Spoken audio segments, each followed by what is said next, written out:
नमस्कार प्रिय विद्यार्थियों। आज हम हमारी ऑनलाइन टीचिंग क्लास के अंतर्गत बीएड द्वितीय वर्ष के जो हमारा टॉपिक है परीक्षण या जांच का अर्थ क्या है।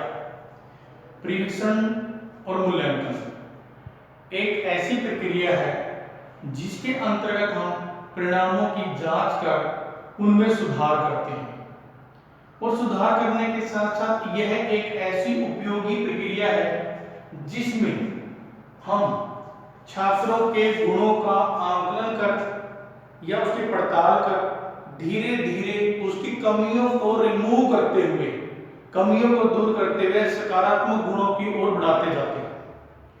माध्यमिक विद्यालय शिक्षा बोर्ड या राष्ट्रीय शिक्षा पॉलिसी जो नेशनल एजुकेशन पॉलिसी 1986 में भी इस चीज का प्रावधान दिया गया था कि बच्चों की समय समय पे मॉनिटरिंग होनी चाहिए। मॉनिटरिंग होता है उनकी देख रेख करना, इसको अंग्रेजी में मॉनिटरिंग बोलते हैं, देख रेख करना, जांच करना।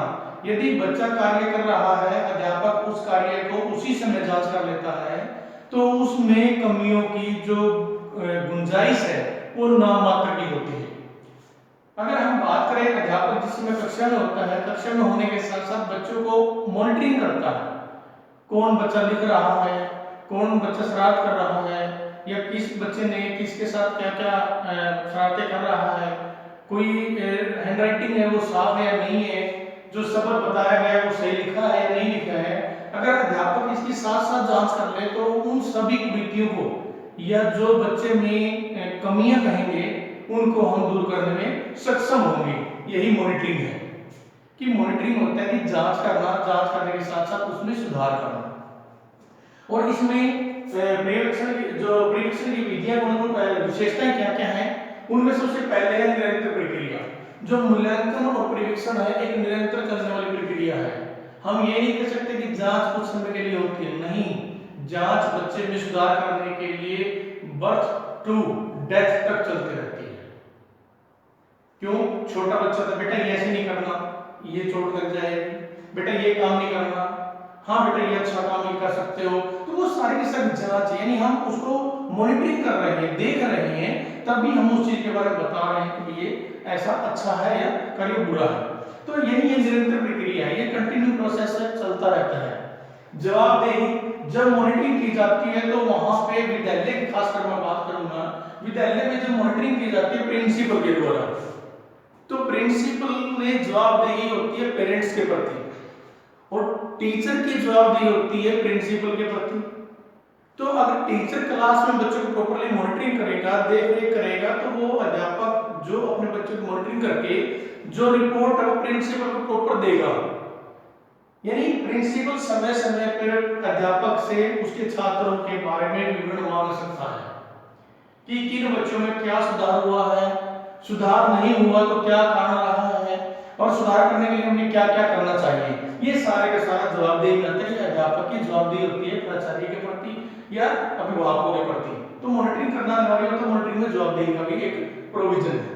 उसके बाद आंकलन एवं उपचार की मॉनिटरिंग के अंतर्गत हम आंकलन करते हैं। आंकलन करना होता है क्या? किसी भी चीज के बारे में अनुमान लगाना। जैसे कक्षा है, छात्र बैठे हैं, कौन सा छात्र की हैंडराइटिंग बहुत अच्छी है, किस छात्र ने जो गृह कार्य किया था उस समय पे कभी नहीं करके आता, या कोई छात्र लेट आता है, क्यों आता है, ये सारे का सारा आकलन करना। टू नो द प्रॉब्लम्स, समस्याओं को जानना। और जब हम समस्या की मॉनिटरिंग करेंगे, जांचेंगे, परखेंगे, तो हम उसका उपचार करने में सक्षम होंगे। क्योंकि जब हमें समस्या का पता नहीं चलेगा तो हम उसकी जांच कैसे कर सकते हैं। फॉर एग्जाम्पल, जब एक पेशेंट डॉक्टर के पास जाता है, डॉक्टर के पास जाने के बाद वो डॉक्टर को बोलता है डॉक्टर साहब मेरे को ये प्रॉब्लम है। डॉक्टर क्या करता है? पहले फीवर चेक करता है, फिर उसकी पल्स रेट चेक करता है, फिर धीरे धीरे उसकी टेस्ट लिख देता है, 3-4 टेस्ट करें। क्यों? वो आकलन का जरिया है। और जब आकलन की रिपोर्ट आ जाती है तो वो देन वो ट्रीटमेंट शुरू करता है, यानी उपचार शुरू करता है, और जो कि सकारात्मक उपचार होता है। उसके बाद कार्यक्रमों का नियंत्रण करना, कि आकलन जो परीक्षण है या जांच के द्वारा हम कार्यक्रमों का नियंत्रण कर सकते हैं।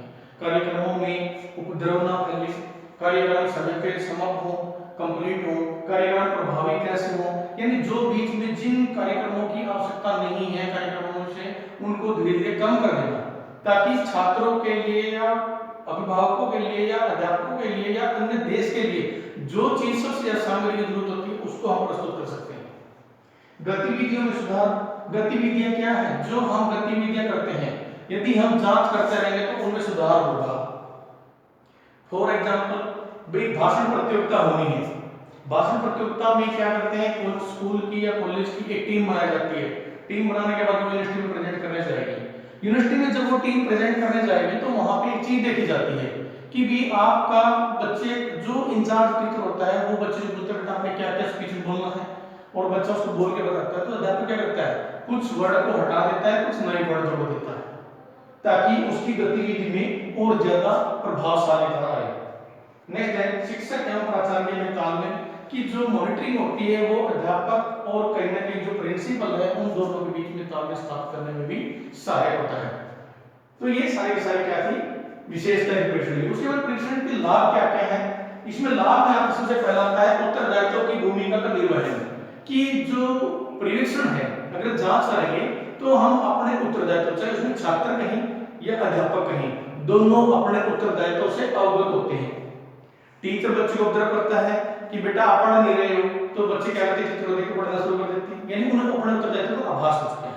टीचर क्या है, टीचर बच्चे को कुछ मान लो एक पीरियड में नहीं पढ़ा पाता है तो अगले पीरियड में कोशिश करते हैं पढ़ा पाए, क्योंकि बच्चे पूछना शुरू कर लेते हैं। तो यानी उत्तरदायित्व की भूमिका का जो निर्वहन करना होता है वो जांच के द्वारा, परीक्षण के द्वारा ये इसका लाभ है। सबसे पहला ज्यादातर निर्वहन करवाया जा सकता है। उसके बाद है शिक्षा की गुणवत्ता में सुधार।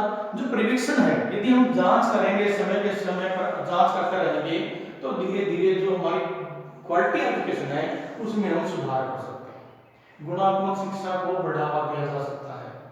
आज हमारी एक पॉलिसी लागू की गई है BRTE, right to education act 2010, जो लागू किया गया है। उसमें क्या है, 8वीं क्लास तक के बच्चे को फेल नहीं करना, चाहे उसको कुछ भी नहीं आता हो। तो कहीं ना कहीं वो क्या है, हमारी शिक्षा स्तर तो बढ़ रहा है, लेकिन उसमें गुण, जो हमारी शिक्षा की गुणात्मक शिक्षा है उसका अभाव होता जा रहा है। तो यानी अगर बीच बीच में शुरू से ही अध्यापक बच्चों की आंकलन करता रहेगा, उनको देखता रहेगा, तो शिक्षा में सुधार किया जा सकता है।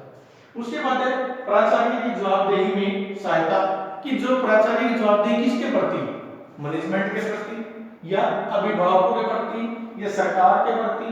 तो ये उसका सबसे बड़ा गुण है कि प्राचार्य अपने बच्चों से, अपने अध्यापकों से या अपने कंसर्न जो भी उसकी टीम है उनसे रिपोर्ट लेता है और अपनी जवाबदेही तैयार कर लेता है। कि अध्यापक अपने जवाबदेही के लिए सक्रिय रहता है।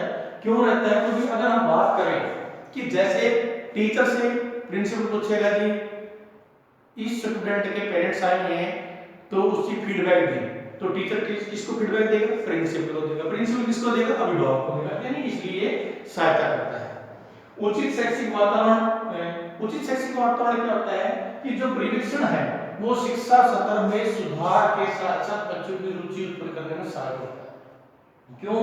क्योंकि जो शैक्षिक वातावरण है, शैक्षिक वातावरण होता कौन सा है, वह वातावरण जिसमें छात्र अपनी इच्छा से कुछ सीखने के लिए ललायित हो, उत्सुक हो, तो वो क्या है, शैक्षिक वातावरण होता है। और जब बच्चों की गलतियों में हर रोज बताया जाएगा बेटा ये कमियां नहीं है, ऐसे लिखो, बेटा ये कमियां नहीं है तो ये लिखिए, तो वो क्या है कि बच्चे में सुधार होगा और वो उस चीज को ज्यादातर सीखने में सहायक होगा। और एक वातावरण ऐसा निर्माण किया जाएगा जहाँ पर बच्चे अपने लगन से, एक ऐसा वातावरण होगा जहाँ पर बच्चा अपने आप पढ़ने के लिए ललायित होगा।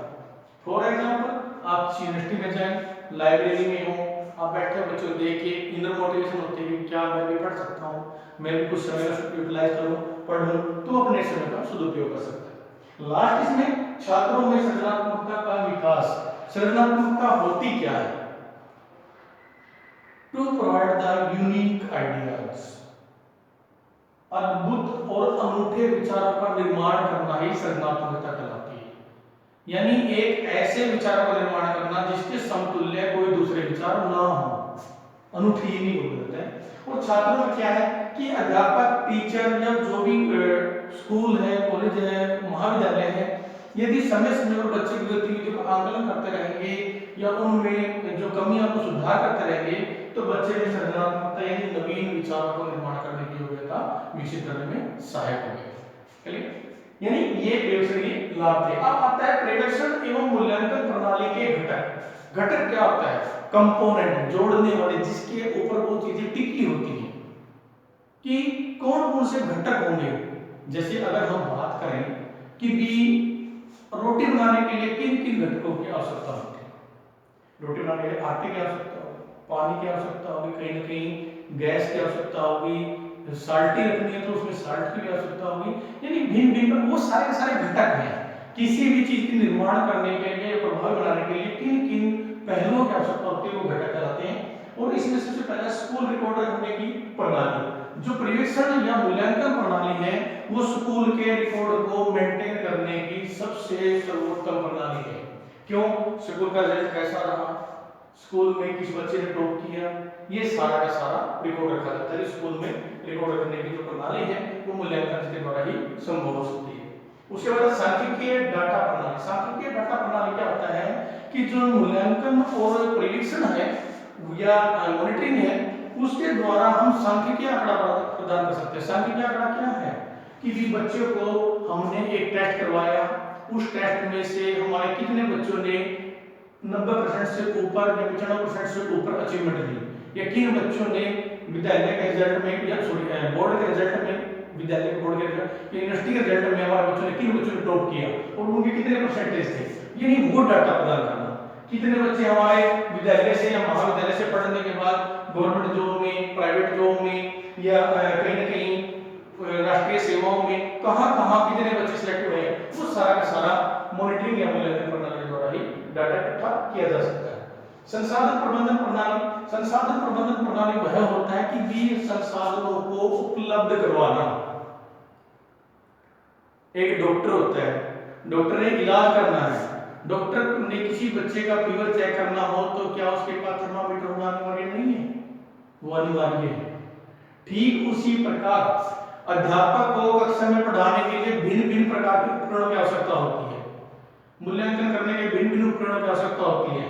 तो उन सब को उपलब्ध करवाना प्रबंधन प्रणाली, यानी उनको प्रबंधन करवाना मूल्यांकन या निरीक्षण के द्वारा या जांच पड़ताल के द्वारा उन चीजों को देखा जाता है कि किन चीजों की कमियां हैं और किन चीजों की हमें और आवश्यकता होगी, हमें खरीदने पड़ेंगे, तो ताकि हमारा जो बच्चों का रिजल्ट है वो सकारात्मक हो।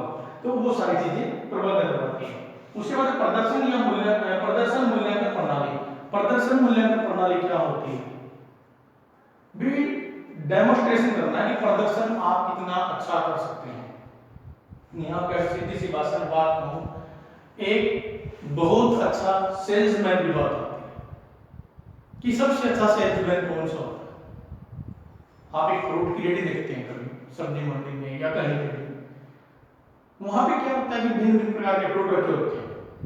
एक व्यक्ति जो पड़ोस वाली रेडी से बहुत ज्यादा, जैसे साइड की रेडी जो लगी हुई है उन फ्रूट बहुत बिक रहा है, लेकिन किसी का नहीं बिक रहा है, तो वो क्या करेगा?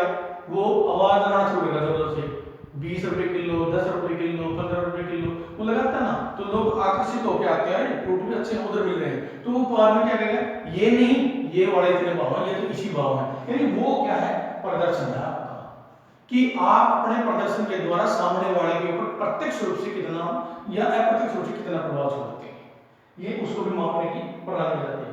छात्र मूल्यांकन प्रणाली कि जो मूल्यांकन किया जाता है या जांच की जाती है उसके द्वारा छात्रों का समय समय पर मूल्यांकन किया जाता है कि हमारे छात्रों में किन किन गुणों की बढ़ोतरी हुई है या किन किन गुणों को हमने सकारात्मकता के रूप में बदला है, या छात्रों में किन किन चीजों की आवश्यकता है जिनमें हम अभी और भी मेहनत करनी है या सुधार करना है। वो सारा का सारा कहीं ना कहीं मूल्यांकन प्रणाली के घटकों के अंतर्गत आता है। क्लियर? आज हमने टॉपिक किया है पर्यवेक्षण या जांच का अर्थ क्या है। अर्थ बताया था कि जांच पड़ताल करना, देखना, ऑब्जर्वेशन करना या उस चीज को आंकलन करना, मॉनिटरिंग करना, मॉनिटरिंग करने के बाद उसमें सुधार करना। उसकी विशेषताएं क्या थी, उसके बाद हमने लाभ किए हैं कि मॉनिटरिंग के लाभ क्या क्या है मॉनिटरिंग। उसके बाद हमने परीक्षण एवं मूल्यांकन प्रणाली के घटक किए हैं। उम्मीद करता हूं आपको ये टॉपिक समझ में आ गया होगा। घर पर रहें, स्वस्थ रहें और लॉकडाउन के नियमों का पालन करें। जय हिंद, जय भारत।